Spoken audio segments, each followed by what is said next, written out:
Good evening सभी students को। और आज अपनी जो फैक्ट वाली क्लास है, उस फैक्ट वाली क्लास के अंदर आपके लिए जो फैक्ट लेके आए हैं वो फैक्ट आज का क्या है कि चिप्स और कुरकुरे जो आप खाते हो उसके अंदर कौन सी गैस भरी होती है।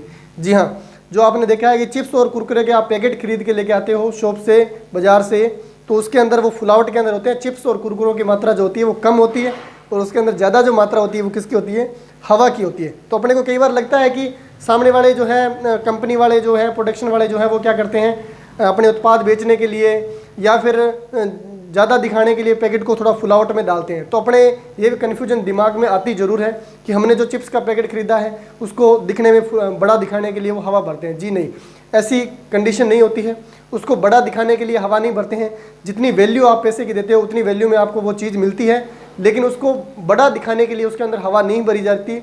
उसके अंदर हवा जो भरी जाती है वो इसलिए भरी जाती है ताकि वो चीज़ जो है वो मैन्युफैक्चरिंग के बाद में, पैकेजिंग के बाद में, पैकिंग के बाद में आप तक सही सलामत पहुंच पाए। आप तक सही सलामत पहुंचेगी तभी आप उस चीज़ को क्या करोगे, खरीदोगे। वरना क्यों खरीदोगे। मान लो एग्जांपल के तौर पे मान लो कि आपको कुरकुरे का पैकेट खरीदना या चिप्स चाहिए थी और आपको चिप्स बिना हवा वाली पैकेट के अंदर मिली और वो दब चुकी है, वो दब चुकी है, पूरी तरह से मसाला बन गया है, तो क्या आप कुरकुरे और चिप्स खरीदोगे? क्या नहीं खरीदोगे। जितने भी खाने योग्य मटेरियल आते हैं, जैसे कुरकुरों की बात करूँ मैं, चिप्स की बात करूँ, तो उनके अंदर हवा जो भरी जाती है वो कौन सी गैस होती है? क्या नॉर्मल हवा होती है या उसके अंदर हवा क्यों भरी जाती है? आखिर रीजन क्या है उसको फुलावट में लाने का। तो बात करेंगे आज चिप्स और कुरकुरों के पैकेट पर कि उसके अंदर कौन सी हवा भरी जाती है। तो उसके अंदर भरी जाने वाली हवा कौन सी है, मैं बता दूं आपको कि उसके अंदर नॉर्मल हवा नहीं भरी जाती, क्योंकि नॉर्मल हवा अपने वातावरण के अंदर ज़्यादातर कौन सी है, ऑक्सीजन है। और ऑक्सीजन जो होती है वो ज़्यादा क्रियाशील होती है। वो क्या होती है, ज़्यादा क्रियाशील होती है। ज़्यादा क्रियाशील, क्रियाशील लिख सकता हूँ, क्रियाशील होती है, ज़्यादा क्रियाशील होती है। और ये क्या कर लेती है, ऑक्सीकरण कर लेती है। ये क्या कर लेती है, ऑक्सीकरण। ऑक्सीकरण क्या है, वायु के अंदर नमी होती है, ऑक्सीजन के साथ में नमी होती है, ठीक है। और नमी के साथ में क्या करेगी, ये ऑक्सीकरण कर लेगी। अब मान लो 6 महीने पहले पैकेजिंग हुई है, ठीक है, और 6 महीने पहले पैकेजिंग हुई है तो वो क्या करेगी, ऑक्सीकरण कर लेगी। ऑक्सीकरण करके उसके अंदर बैक्टीरिया लग जाएंगे, उसके चिप्स के अंदर बैक्टीरिया लग जाएंगे, फंजाई लग जाएगी, कवक लग जाएगी, तो वो चिप्स आप खरीदोगे क्या, किसी भी तक नहीं पहुंच पाएगी, वो सारा माल क्या हो जाएगा, वेस्ट हो जाएगा।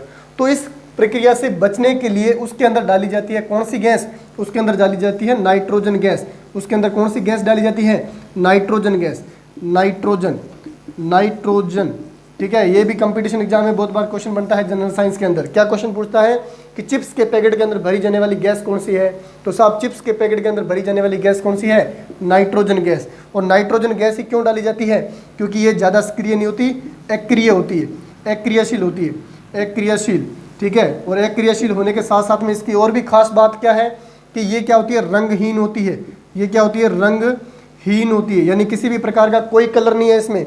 रंगहीन के साथ साथ में क्या होती है, गंधहीन होती है, गंधहीन होती है, रंगहीन होती है और स्वादहीन होती है, स्वादहीन, यानी इसका किसी भी प्रकार का स्वाद भी नहीं है। ये 3 कंडीशन रखती है। और चौथी कंडीशन जो मेन है वो कौन सी है, ये अक्रिय गैस है, ये अक्रियाशील गैस है, जल्दी से क्रिया नहीं करती, किसी भी प्रक्रिया, किसी भी हवा के साथ में, किसी भी जल के साथ में, किसी भी बैक्टीरिया को पनपने नहीं देती।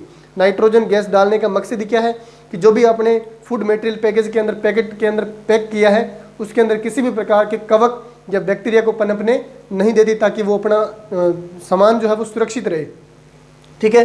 दूसरी कंडीशन क्या है, वो रंगहीन होती है, गंधहीन होती है और स्वादहीन होती है और अक्रियाशील होती है। इसलिए नाइट्रोजन गैस भरना बहुत ही ज़रूरी है। उसके अंदर ऑक्सीजन गैस को पूरी तरह से जो भी बाहर की हवा है वो निकाल दी जाती है। दूसरी कंडीशन क्या है नाइट्रोजन की, कि नाइट्रोजन जो है वो नॉर्मल वायु से क्या होती है, हल्की होती है। नॉर्मल वायु से क्या होती है, हल्की होती है। हल्की होने के कारण ही इसको क्या भर दिया जाता है, उतनी हल्की नहीं होती, और भी गैसें हल्की बहुत है, लेकिन सामान्य जो वातावरण के अंदर वायु है, ऑक्सीजन की मैं बात करूं या अंदर जो वायु की बात करूं, तो उन गैसेस से क्या होती है, ये हल्की होती है, ताकि जो भी मटेरियल, फूड मटेरियल पैक किया है उसको सुरक्षित रख सके, ठीक है। तो इसकी सारी गैस को बाहर निकालते हैं और बड़े लिफाफे के अंदर या पैकेज के अंदर उसको क्या करते हैं, चिप्स वगैरह को डालते हैं और उस क्वांटिटी के अकॉर्डिंग उसमें क्या भर दी जाती है, नाइट्रोजन गैस भर दी जाती है। तो भाई साहब नाइट्रोजन गैस भरने का एक बहुत ही बड़ा रीजन है।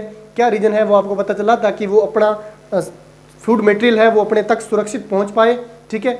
इसलिए नाइट्रोजन गैस को भरा जाता है। उसके अंदर नॉर्मल हवा नहीं होती है, उसके अंदर कोई बैक्टीरिया ना हो, वो अपने लिए सुरक्षित हो, अपने खाए तो बीमार ना हो, इसलिए क्या होता है उसके अंदर नाइट्रोजन गैस भरी जाती है। उसको फुलावट दिखाने के लिए, उसको ज़्यादा दिखाने के लिए नाइट्रोजन दूसरी गैस जो है वो नहीं भरी जाती। अपने मन में आते हैं, क्या विचार आते हैं कि दुकानदार हैं, जो भी कंपनी वाले हैं, वो क्या करते हैं, ज़्यादा प्रोडक्शन दिखाने के चक्कर में, ताकि 10 रुपये का पैकेट आता है, 20 रुपये का जो भी पैकेट आता है, उसको ज़्यादा प्रोडक्शन देने के चक्कर में क्या है, हवा भर दीजिए। ऐसा काम नहीं करते। वो क्यों भरी जाती है? ताकि वो बैक्टीरिया वगैरह से सुरक्षित रहे और जो भी ग्राहक उसको खरीद रहा है उसको क्या हो, बीमार ना हो और वो ज़्यादा से ज़्यादा इसका सेवन कर सके। तो कैसा लगा आपको आज का फैक्ट, कमेंट करके ज़रूर बताएं। और इसी तरह नए फैक्ट जानने के लिए कमेंट करके बताएं कि नेक्स्ट क्लास का जो फैक्ट रहे वो किस पर रहे। तो आज का फैक्ट इतना ही। Thank you.